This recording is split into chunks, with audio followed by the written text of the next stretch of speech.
Storya ng pag-ibig na wagas. Storya ng pagtataksil at pang-aahas. May ginawang panakip butas. May happy ending ang wakas.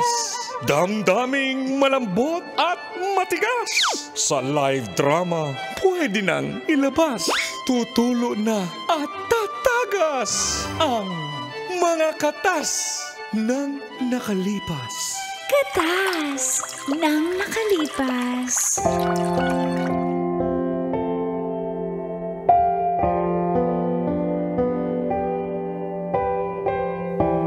Dear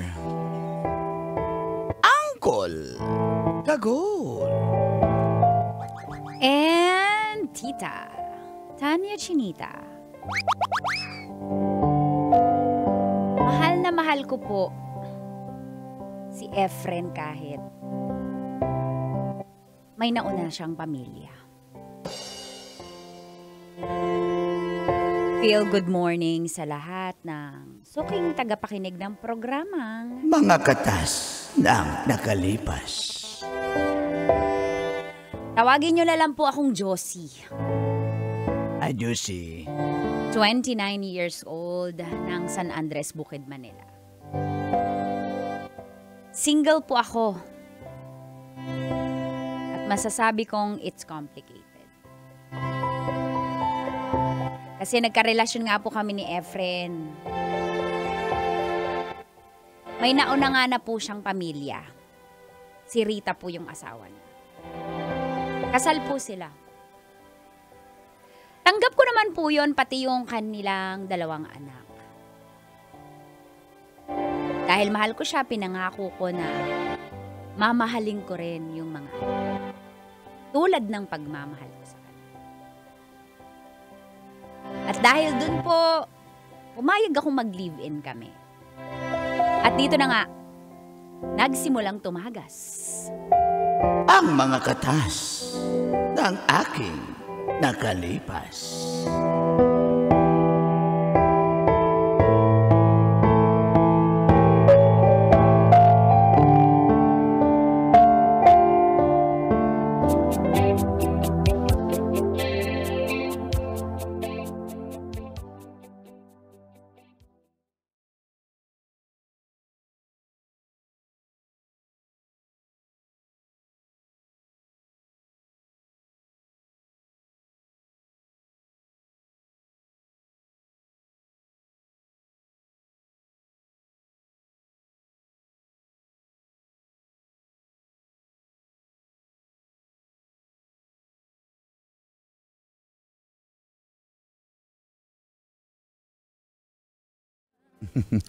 Talaga ba?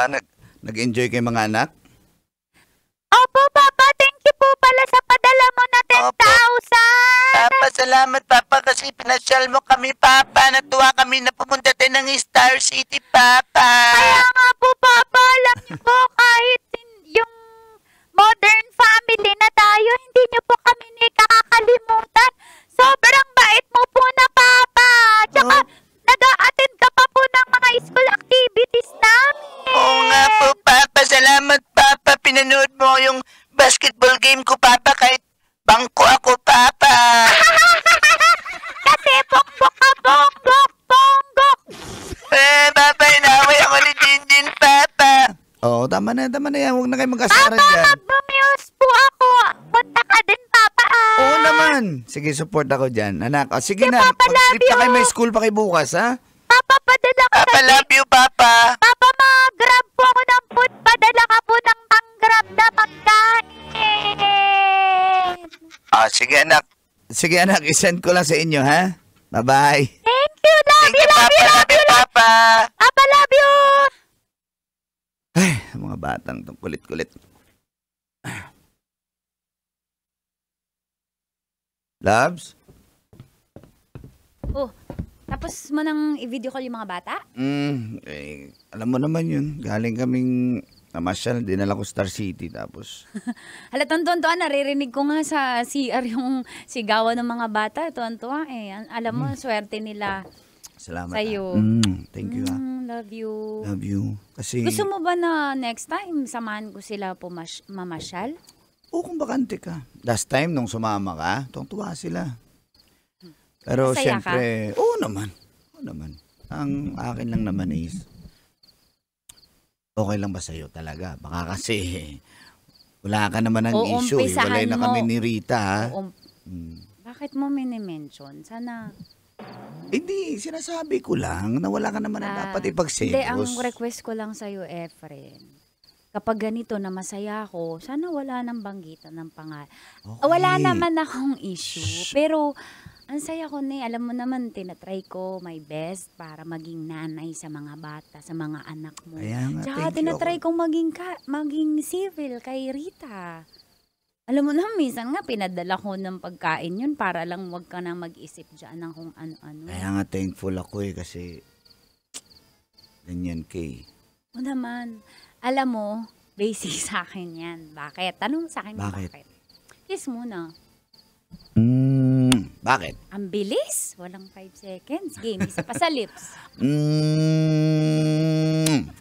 Kasi, basic, pag mahal mo tao, basic mamahalin ko din yung mga anak mo. Talaga ba ha? Walang issue sa'yo yan ha? Ay nako, ikaw, alam mo, ikaw gumagawa ng Ay, issue. huwag ka na magalit. Halika nga dito. Gusto mo minsan dito mo patulogin ako bahala. Sige. Gawin natin yan ha. Sure yan ha. Pero ngayon wag kasi Kasi? Ano na naman yung binabalak mo? Ikaw ha? palit mo talaga. Alam mo, hindi ko, napakapili mo yun yung gusto. Ikaw talaga. Pinapalo mo na naman yung petan ko. Favorite mo talaga yan. Palit!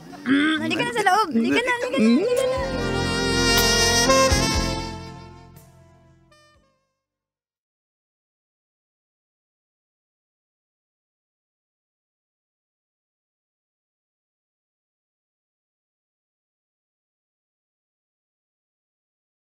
Bukasan.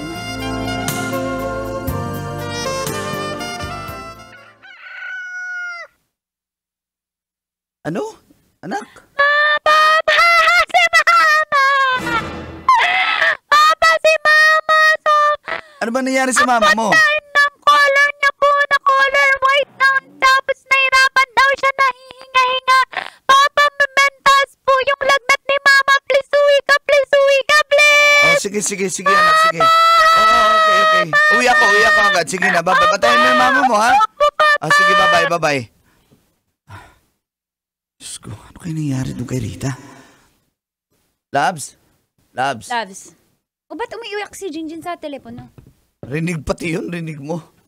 Di, uwi muna ako sa kanila kasi may sakit daw si Rita eh. Ha? Ay, samahan kita. Gusto mo sumama? Hindi pala. Maantayin ko pala yung mga parcel, yung mga dadating. Baka kasi, Hindi, sama ka. wag na kasi baka ayaw mo na isama ako. Eh, sinasama nga kita eh. Pero i-checkin ko lang naman kung ano nangyari. Kasi namumutla daw tsaka nahirapang huminga. Sigurado ka? Oo, babalik naman ako agad eh. Balik ka agad Oo, mag-out na lang ako mamaya sa trabaho. Kailan ka babalik? Babalik ako agad. I-chat mo ako pag andun ka na. Oo, kailangan kong puntahan eh. Uwi ka ha? Uwi nga ako. Uy, mag-ingat.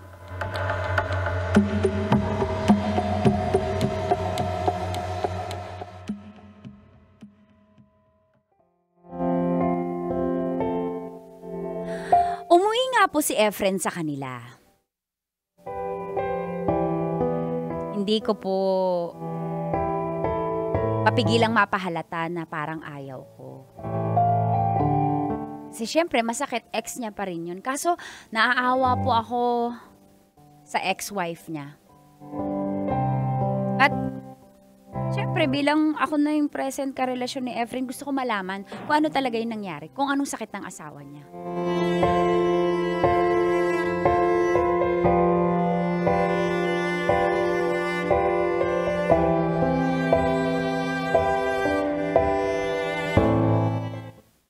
Sakit ng asawa, ex-wife ng Efren, Mars. nahiya akong itanong kasi baka, alam mo yun, Karapatan mo ay, yan. nagsiselos ako. Huwag ka nang mag-ano. Ba't ka nagsiselos? Kasi, ganito kasi, may sakit pero, May sakit yung tao pag sasilosan mo. Grabe ka naman. hindi umuwi eh. Yung araw na ba? 3. Ha? Sabi niya sa akin, uuwi agad siya. Sabi niya, babantayan niya lang. Siyempre, maaalis mo ba sa akin na magselos? Oh my God. Siyempre, ex niya yun eh. Ano sa tingin mo, dapat, tama ba, masama ba ako? Tama ba itong nararamdaman ko? Kasi 3 araw eh, Mars. Tawagan mo na kasi. Tinawagan ko, Mars, pero hindi niya sinasagot eh. Tawagan mo baka. Ay, praning na pa rin ako, Mars. Baka magbalikan sila, Mars. Mars! Aray ko, hindi. Mars, baka magbalikan sila. Paano pag nagbalikan sila? Paano na ako? Kaya tumatawag sa'yo. Sagutin ko. Hello? Hello, Loves. Loves, Halata pasensya bang, na. Mars, halata ba umiyak ako, Mars? Halata. Tumutulos ipon mo. Huwag ka umiyak. Loves? Loves, Loves? pasensya na. Hindi ako nakauwi kasi nasikaso ko dito si Rita. Yung mga bata wala rin kasama eh. Naayos ko pa. Dinala ko sa lola nila. Tapos, Pero, ano ba sakit niya? Pwedeng malaman? may ano siya eh. May sakit siya sa kidney. Ha? Malala na ba? Kaya nga ako hindi nakauwi kasi pinadialysis namin. Kawawa naman siya. Kailan Baka ka? pwede kang bumisita dito. Hindi pa ako makauwi dyan eh. Tsaka dala mo na ako ng damit. Efren, ibig sabihin magtatagal ka? Ba't kita dadala ng damit? Magtatagal ka pa dyan? Hindi na ako nakapagbihis. Wala na akong damit dito eh. Ang hiniram ko dito, damit ni Junjun. Efren, Dalhin mo di dito. ka na ba Bakit? uuwi Para di ka na ba babalik sa akin? Ano ka ba? Ano ba nagsasabi mo? Hindi ba? Wala na kasi akong may susuot dito. Alam ka, bibili ako. Dalhin mo akong damit para makita mo rin yung sitwasyon dito. Okay? Bakit ka nagpapadala ng damit? Ganun ka ba katagal? O sige na, wag mo na akong dalhan ng damit. Ang kulit mo naman eh. Huwag ka na magalit. Tinatanong ko lang naman. Wala nga akong susuot eh. Dala ka ng damit. Sige po. Punta ka dito. Efren, please. Sige na, bye-bye. Mahal kita. Love you, bye-bye. Mars, ang sa tingin mo? Dalan mo ng damit. Ano ba? Paulit-ulit. Kahit ako naiinis ako sa'yo. Kulit mo. Kasi kung magdadala ng damit, ibig sabihin matatagal pa siya doon. Mars, gusto mo ba nakahupad siya doon? Eh, di lalo may mangyari sa kanila. Mars, huwag ka namang manggatong sa nararamdaman ko. Praning na nga ako eh. Kaya dalan mo na ng damit bago pa mag-bold yung Hindi, Efren parang mo hindi. doon. Tingin mo may sakit talaga yung asawa niya. Baka nag-i-invento lang siya. Hi guys, nagpa-vlog ako ha. Naiinis ako sa'yo eh. Puntahan mo na nga para malaman mo yung totoo. Tama ang bampuntahan ko? Sige, Mars. Sige, huwag ka na Sige magalit. na, bye. Punta ka na doon.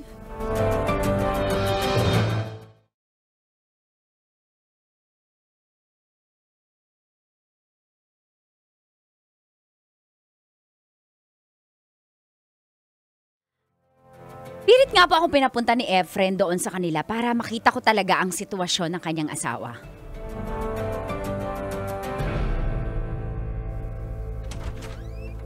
Tita!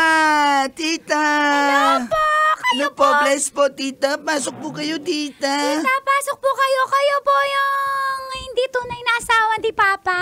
Uy, ano ka ba? Matapos kang bigyan ng cotton candy niya nung nakaraan na namasyal tayo kasama si tita. Di ba, tita? Ano po ba kasi tawag dun sa hindi mama natin? Tita, magsalita ka, tita. Ay, hello. Ang ingay mo kasi, Jinjin eh. Sorry kasi dito ako para dalawin si mama nyo. Tsaka, kamusta na kayo mga bata? Kamusta na andyan Okay si lang po, papa nyo? nag-i-school po kami pero ngayon kasi po si mama may sakit. Opo, Andito ka na pala.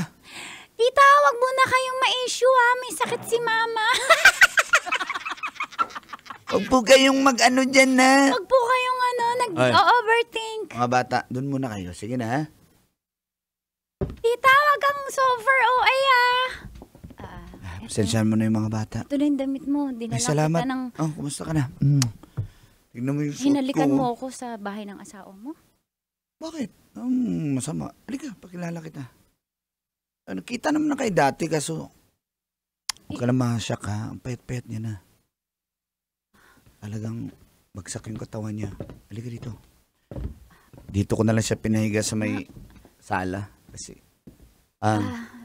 Rita, may bisita ka. Rita?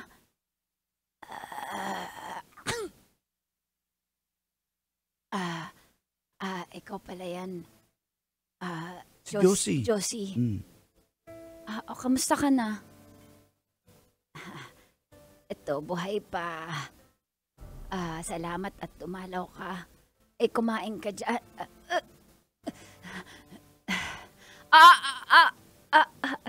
Friend, sakit ng tagilirang. Ayusin kita. Okay. Sige, tulungan kita. Efren. Taka lang.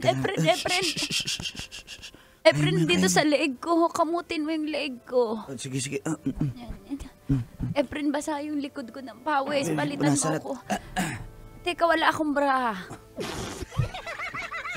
Efren, naiihi ako.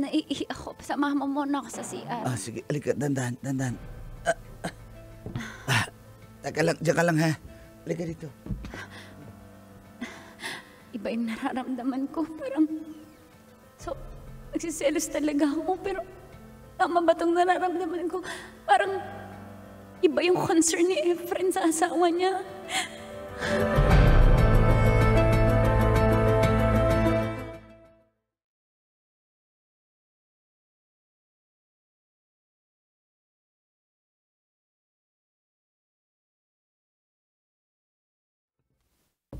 Ay, salamat nakatulog rin sa wakas. Tulog na Nainom ko siya? ng gamot. Efren, pwede tayong mag-usap habang Sige. tulog si Rita. Nagugutom ka na ba? Hindi ako nakapag... Ano ba talaga ako sa iyo? Ano pinagsasabi mo? Ano ba ako? Kasi parang pinagsisiksikan ko lang yung sarili ko sa iyo eh. Kabit mo ba ako? Linawin lang natin. Kabit ba ako dito? Parang sampid lang ako eh. Josie, ano ba pinagsasabi mo? Pinagsasabi ko kasi okay na okay kayo ni Rita eh. Kita-kita ko yung malasakit mo sa kanya. Tsaka alam kong mahal mo pa siya. So kabit ba ako? Kabit ba ako? Shh! Ano ba? Makamarinig ka niya. Yun yung nararamdaman ko, parang kabit ako. Makinig ka kasi. Gusto ko malang malaman yung lugar ko sa'yo, Efren, kasi nasasaktan ako sa nakikita ko eh. Hindi ko alam kung masama ba ako o kung dapat na ba akong makipag-iwalay sa'yo. Josie, may sakit yung tao eh. Pero nasaktan din ako. Ano bang gusto mo? Pabayaan ko siya? Pabayaan yung mga anak namin? Akala ko ba? Tanggap mo na lahat, tanggap mo pati mga anak ko. Bakit ganyan yung reaksyon mo? May sakit yung tao, dinadialysis na yan, pagsisilosan mo pa? Anong klase yan? Bakit ganun ka mag-alaga sa kanya? May sakit yung tao. Just me yun. Bakit ikaw yung kailangan gumawa eh? Paano na ako? Wala ka namang sakit eh. Pero nasasaktan ako sa nakikita ko. Pasensya na, pero kailangan ko siyang tulungan. Hindi ko alam gagawin ko. Matama ba ang mali ng nararamdaman ko? Pero sobrang sakit. Gusto ko lang malaman mo na sobrang sakit. Feeling ko kabit ako, sampit ako dito. May kamahal kita. Ayusin ko lang to. Hindi ko naman siya pwedeng pabayaan. May pinagsamahan kami at siya ang nanay ng mga anak ko. Ano matanggap mo yun? Sobrang sakit na yun. Nasasaktan ako eh. Hindi ko alam gagawin ko. Mahal kita. Kaya, friend, sobrang sakit. Mahal na mahal kita kaya ako nararamdaman eh. Sobrang sakit eh, friend. Kaya nga.